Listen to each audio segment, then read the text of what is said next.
The pandemic forced Sensei Tamara Canedo to shut down her dojo, Seiden Kai JC in La Quinta. I was so devastated. I thought, oh my God, I can't see my kids. How do I service my mission God put me on this planet for? Her students miss her too. Yeah, Miss Sensei, I hope the coronavirus will go away. Ready? I'm gonna Ichi, me. But thanks to a little help from friends and the idea to take the class online, she's back teaching children karate do via Zoom at no cost. Some who are special needs children she trains through United Cerebral Palsy. There are the occasional technical glitches.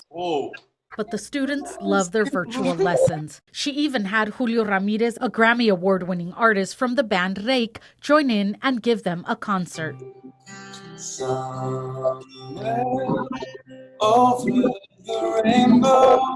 While she may be teaching karate, the real lesson, no matter what this pandemic may have taken from you, you still have the power to dream. Yes! Hey, we are resilient. We are strong. There you go.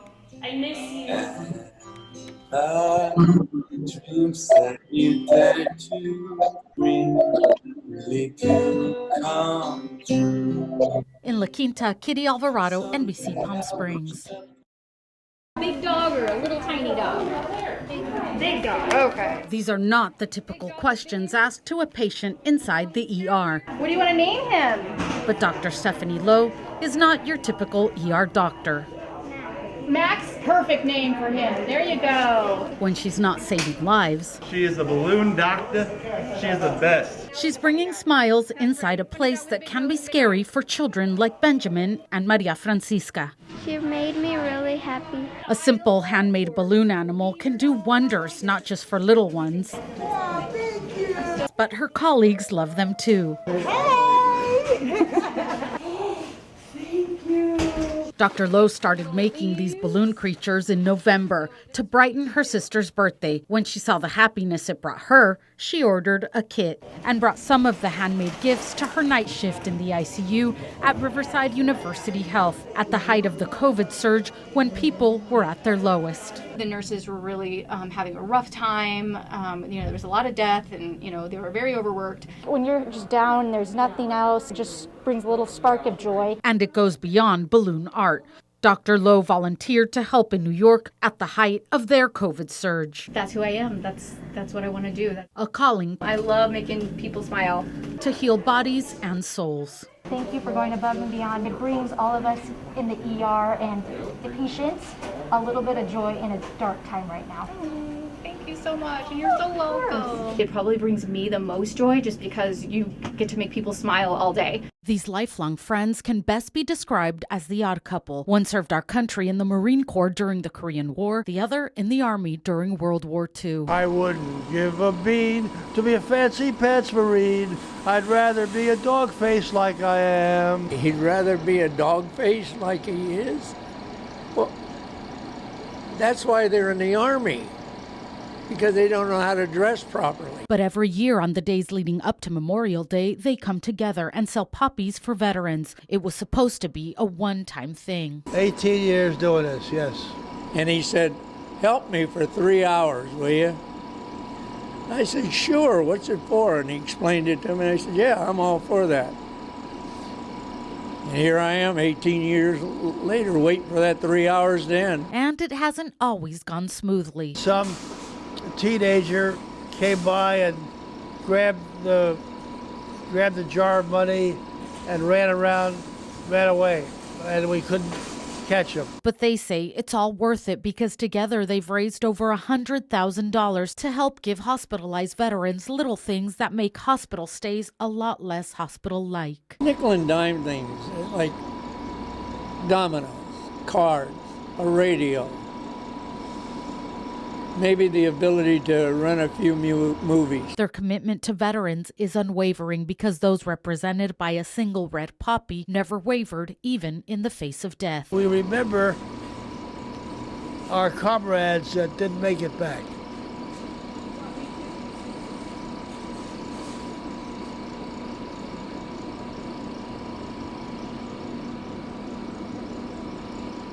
As each one of my cell reminds me of somebody It didn't come out. And thank God for them, I did. So as you fire up the grill this Memorial Day, these two veterans want you to keep one thing in mind. We should all think about those who gave their lives so that we could have a holiday. A holiday. Barbie came into the Palm Springs Animal Shelter as a stray over a month ago. Barbie, it's okay. It's okay. Socializing her has not been easy. It's okay. She's been terrified. She hides, she shakes. We've been trying so hard to work with her. A few days ago, Sister Maria had to put her dog down. He was peaceful, he was looking at me, and I said, I love you. This is just a temporary goodbye. Someday I will see you again, but it was so painful.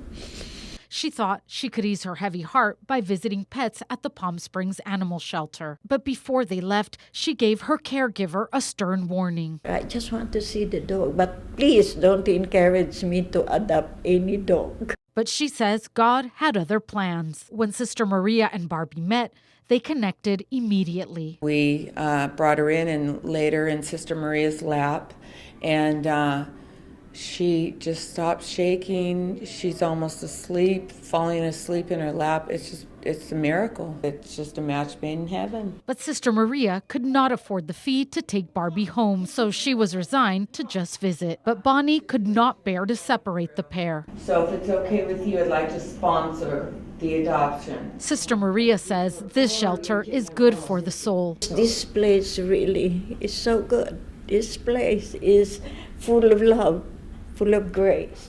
After losing Sparky, Sister Maria worries Barbie could have health issues, but she knows opening one's heart to love has risks, but has faith it will be worth it. We will be together. In Palm Springs, Kitty Alvarado, KMIR News.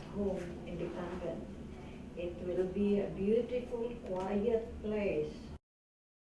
The community stepped up to help the Sanderson children. Their home was in the process of being fixed so they could be reunited with their three brothers who were removed from the home because of poor living conditions. Sadly, they got some horrible news about their father. He was found dead in Rancho Mirage. When Eternity heard the news, her anger over her parents' drug abuse and abandonment vanished. I just wish he would have got better.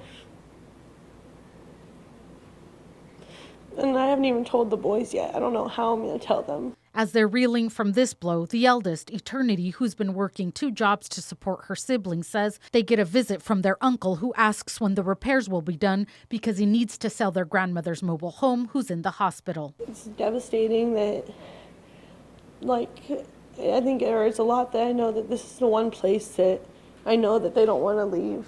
They love this house and, they grew up here and it was the one place they really knew as home. We called the uncle to explain. He first hung up, and when I called back, he and his wife went back and forth between not knowing what would happen and saying they might sell the home to pay for his mother's care. We wanted straight answers because volunteers would not be fixing up a home for profit.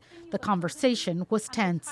He felt repairs should not be stopped and blamed them for the home's condition. And there's a lot of people trying to help these kids, and you guys are going to sell this house. I need to know if you're going to sell it. The repairs have come a long way. New doors have been installed. Subfloors are ready for tile. The backyard was cleared of junk, and a roof repairman was even measuring the roof as we were inside. Everyone who is committed to helping them said they're still on board, but feel it's best to try to find them a new place to live. I'm just so sorry that we already started all this work and now we're not even going to get to stay here. In Thousand Palms, Kitty Alvarado, NBC Palm Springs. At just 20 years old, Eternity Sanderson finally has a safe place for her and her siblings to call home. And we just moved in.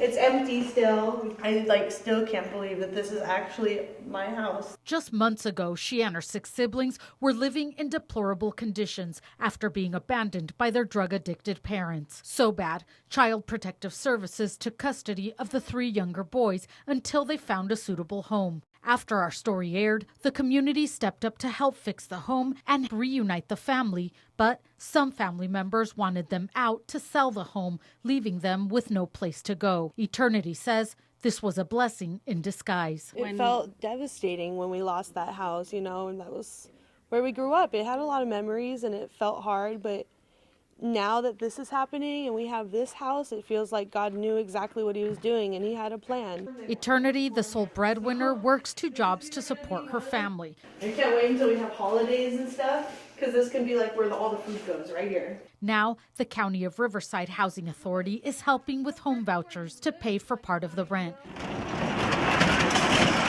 And Habitat for Humanity of the Coachella Valley showed up with a truck full of furniture to help make this house a home. She wants to support her family and reunite them, so we want to help with that effort. We want to see them be happy and healthy and united as a family. Thank you. Thank you so much. You're very welcome. The best part, Child Protective Services will allow the younger boys to visit with the goal of coming home for good. We're going to make lots of memories and have holidays, and this is our new home. In Desert Hot Springs, Katie Alvarado, NBC Palm Springs.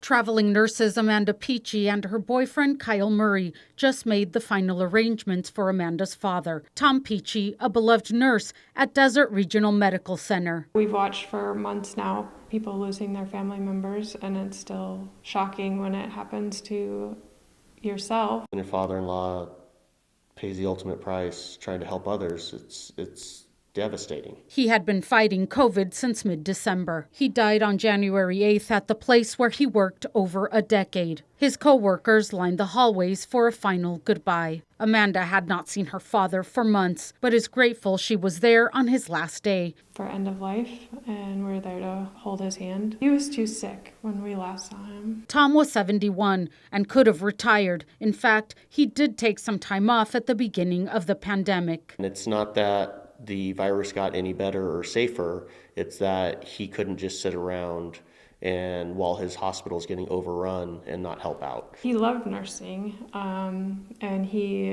enjoyed his job, he enjoyed his coworkers, and he wanted to help people. They want him to be remembered for his selfless, caring heart. Even in his spare time, he helped an animal rescue, Pilots for Paws, transporting dogs on his airplane. A kind, gentle man that is looking out for his community. We are incredibly proud of him. He is a healthcare hero. They know Tom would want to keep helping, even in death. He's not coming back, but he was a nurse to save lives. If this can just make one person watching the news think, well, maybe I shouldn't go out tonight, or maybe I shouldn't get together with that group. If it can save one life, then there you go, Tom saved another one.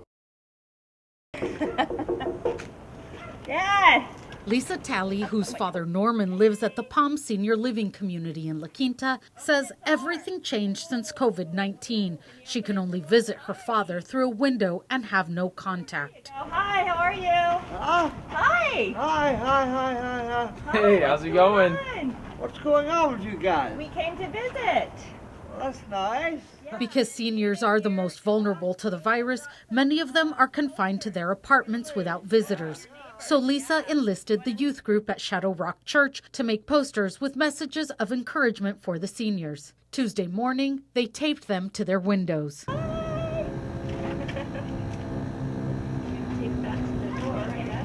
It's definitely hard on the seniors, but it's great to see the community coming together. Aiden Miller, the youth pastor, we're here to let you know that God loves you so much. Read some out loud to seniors who came out to their balconies. This one says, "Stay strong." A little poster right here, very nice. We want them to know that we're here for them. We want to serve them. We just love them so much, and they've done so much for our country already, and we just want to serve them. Despite having to keep their distance, the seniors felt the love. Well, I'm glad I got to talk to you. I'm glad I got to talk to you. Lots of fun. You made my day. Oh, thank you. Bye. In La Quinta, Kitty Alvarado, NBC Palm Springs. I pretty much cry myself to sleep every night. Michael and Christine Baccarella are a young couple trying to survive this COVID economy. This pandemic has literally killed me inside, and also too, not only emotionally, but financially as well. Michael, a bartender, and Christine, a server, both lost their jobs in March. I feel like I'm dead on the inside, and there's nothing I can do about it. Until this gets lifted, we are not able to go back to work. There is some people right now that do have the opportunity to work, and we just aren't those people right now. They filed for unemployment benefits. Nothing has come in. They keep checking the website, but it just says pending. We can't even file for food stamps. We've tried so many different times, but since we filed for unemployment already, we're not eligible for food stamps. They didn't think things could get worse. We've been served an eviction notice. But it's illegal in the city and state to evict people who've been financially affected by the pandemic. They live at the Colony in Rancho Mirage. They said they tried many times to contact Hometown America, the company that runs the community, to no avail. And it just goes to recording. I have nobody to talk to. I don't know what to do. We reached out too. They got back to us immediately and sent us the statement that reads in part, "We want to be clear that these residents are not being evicted. The pandemic has presented extraordinary, heartbreaking challenges for many of our residents, and we're working directly with those who are experiencing financial hardship on a case-by-case basis. In this particular case, there was a miscommunication about their needs, and we've been working to resolve that." We called the Baccarellas with the good news. You are not being evicted. Thank Jesus. That's amazing news. That is absolutely amazing news. Awesome. In Rancho Mirage, Kitty Alvarado, NBC Palm Springs.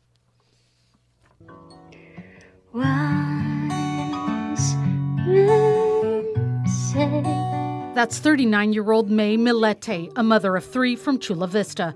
No one has seen or heard from her since January 7th. Her sister is desperate for answers. Not knowing anything or, her whereabouts or anything like that. And we don't even know what happened to her. So that's the hard part. Even harder, not knowing what to tell May's children. The 4-year-old, he's been asking, when is mom coming home?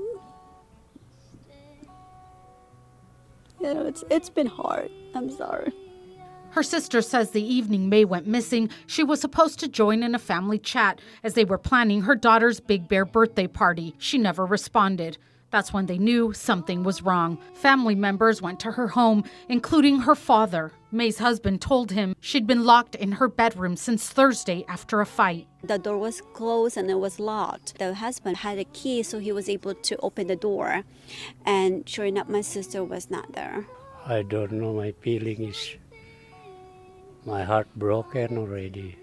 We reached out to the Chula Vista Police Department. They did not return our calls, but on February 5th, the police chief spoke at a news conference about the case. My entire crimes of violence team has been working around the clock on this case from day one. May is a military contractor. Her Jeep is still at her home, and the only things missing are a credit card and military ID. They've organized searches to no avail, but her sister is hopeful someone picked her up and took her to a place she loved to hike and off-road, the Coachella Valley or Ocotillo Wells. She hopes someone in the hiking or off-road community has seen her and can help bring her home. Please, we've been in pain for so long. Please help us. In Moreno Valley, Kitty Alvarado, NBC Palm Springs. Falling in love with you, for I can't help falling